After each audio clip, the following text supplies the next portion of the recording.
Pregunta: ¿cómo trabaja este poder silencioso? Respuesta: el lenguaje es solamente un medio para comunicar los pensamientos de uno a otro. Se requiere solamente después de que han surgido los pensamientos. Todos los demás pensamientos surgen solamente después de que surge el pensamiento yo, y así el pensamiento yo es la raíz de toda conversación. Cuando se permanece sin pensar, uno comprende a otro por medio del lenguaje universal del silencio. El silencio está hablando siempre. Es un flujo de lenguaje perenne que es interrumpido por el habla. Estas palabras que yo estoy hablando obstruyen ese lenguaje mudo. Por ejemplo, hay electricidad fluyendo en un cable. Con una resistencia a su paso, enciende una bombilla o hace girar un ventilador. En el cable permanece como energía eléctrica. Similarmente también, el silencio es el eterno flujo del lenguaje, obstruido por las palabras. Lo que no se alcanza a conocer por la conversación, aunque dure varios años, puede ser conocido instantáneamente en el silencio o frente al silencio. Dakshinamurti y sus 4 discípulos son un buen ejemplo de esto. Este es el lenguaje más elevado y más efectivo. Pregunta: Bhagavan dice, la influencia del ñani se cuela dentro del devoto en silencio. Bhagavan dice también, el contacto con grandes hombres, mahatmas, es un medio eficaz de realizar el verdadero ser de uno. Respuesta: sí. ¿Cuál es la contradicción? Ñani, grandes hombres, mahatmas, ¿hace usted diferencias entre ellos? Pregunta: no. Respuesta: el contacto con ellos es bueno. Ellos trabajarán a través del silencio. Hablar reduce su poder. El silencio es poderosísimo. El lenguaje es siempre menos poderoso que el silencio, de modo que el contacto mental es el mejor. Pregunta: ¿es esto válido inclusive después de la disolución del cuerpo físico del ñani? ¿O es verdad solamente mientras él está en carne y sangre? Respuesta: el gurú no es la forma física. Así pues, el contacto permanecerá inclusive después de que la forma física del gurú se desvanezca. Uno puede ir a otro gurú después de que el gurú de uno fallece, pero todos los gurús son uno y ninguno de ellos es la forma que usted ve. El contacto mental es siempre el mejor. Pregunta: ¿es la operación de la gracia la mente del gurú actuando sobre la mente del discípulo o es un proceso diferente? Respuesta: la forma de gracia más elevada es el silencio. Es también la upadesa, enseñanza más elevada. Pregunta: Vivekananda ha dicho también que el silencio es la forma de plegaria más alta. Respuesta: es así en lo que concierne al silencio del buscador. El silencio del gurú es la upadesa, enseñanza más alta. Es también la gracia en su forma más elevada. Todas las demás dikshas, iniciaciones, se derivan de mouna, silencio, y por lo tanto son secundarias. Mouna es la forma primaria. Si el gurú está silente, la mente del buscador se purifica por sí misma. Pregunta: ¿el silencio de Sri Bhagavan es él mismo una fuerza poderosa? ¿Provoca una cierta paz de mente en nosotros? Respuesta: el silencio es el lenguaje que jamás acaba. El lenguaje vocal obstruye el otro lenguaje del silencio. En el silencio, uno está en íntimo contacto con lo que le rodea. El silencio de Dakshinamurti disolvió las dudas de los 4 sabios. Mouna Vyakya Prakatita Tattvam significa la verdad expuesta por el silencio. Se dice que el silencio es exposición. El silencio es muy poderoso. Para el lenguaje vocal son necesarios los órganos del habla y ellos preceden al habla. Pero el otro lenguaje está inclusive más allá del pensamiento. Es, en resumen, el lenguaje trascendente o la palabra no hablada, Parapak. Pregunta: ¿pueden beneficiarse todos de este silencio? Respuesta: el silencio es la verdadera upadesa, enseñanza. Es adecuado solamente para el buscador muy avanzado. Los otros son incapaces de sacar plena inspiración de él. Por lo tanto, requieren palabras que expliquen la verdad. Pero la verdad está más allá de las palabras. No admite explicación. Todo lo que es posible hacer es indicarla. Pregunta: se dice que una sola mirada de un Mahatma es suficiente, que los ídolos, peregrinaciones, etc., no son tan efectivos. Yo he estado aquí durante 3 meses, pero no sé cómo he sido beneficiado por la mirada de Maharshi. Respuesta: la mirada tiene un efecto purificador. La purificación no puede ser visualizada.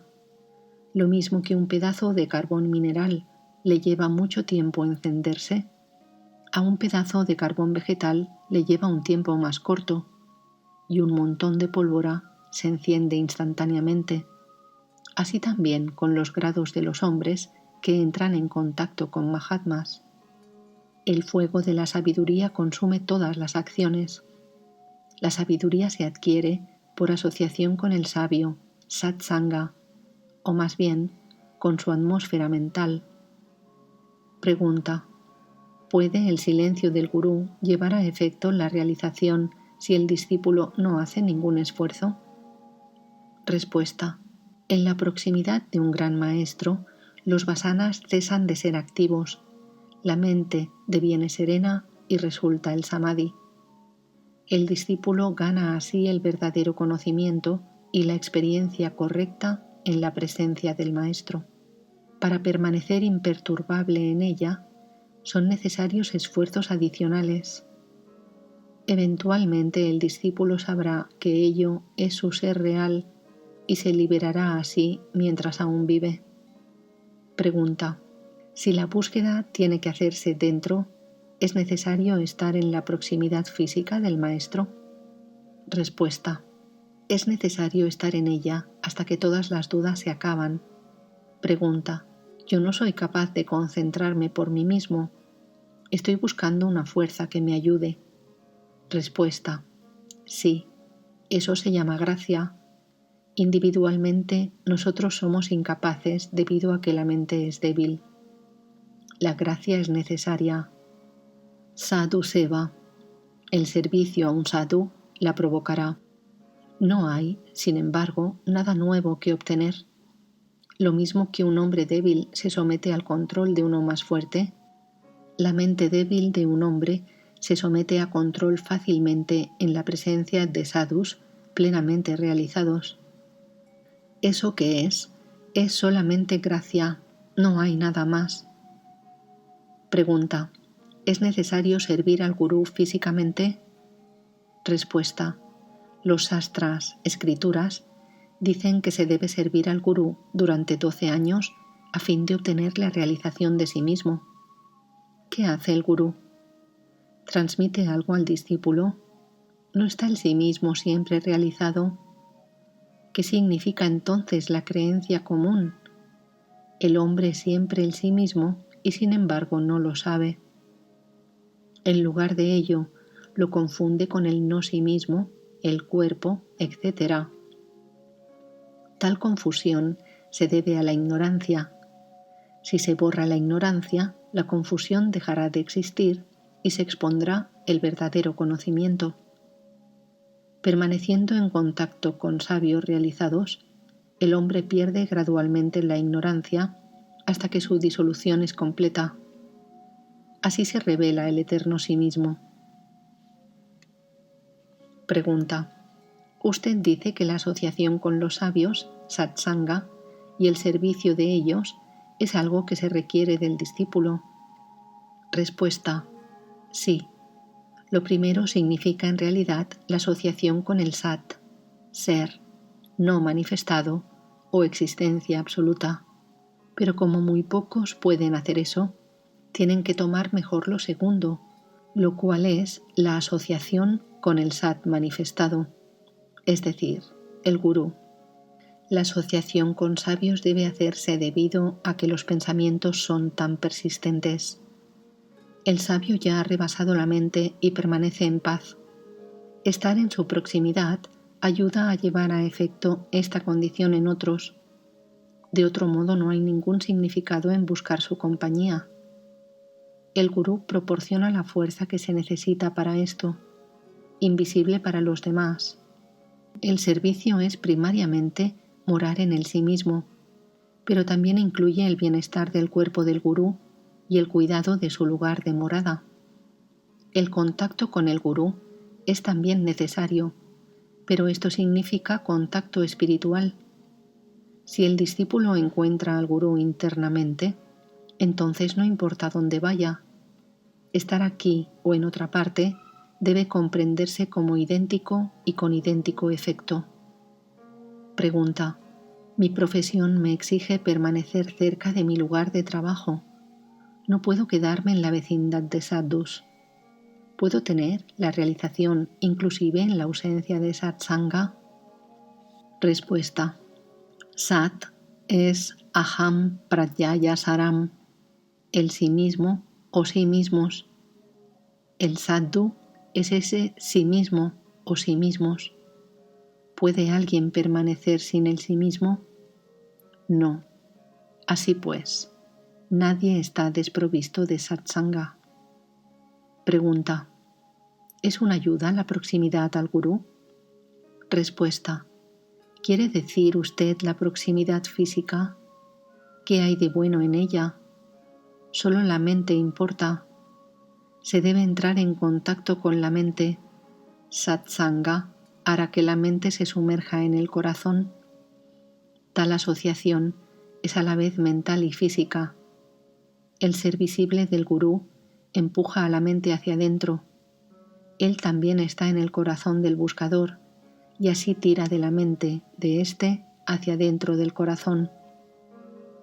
Pregunta: todo lo que yo quiero saber es si satsanga es necesario y si mi venida aquí me ayudará o no. Respuesta: primero usted debe decidir lo que es satsanga. Significa la asociación con sat o la realidad.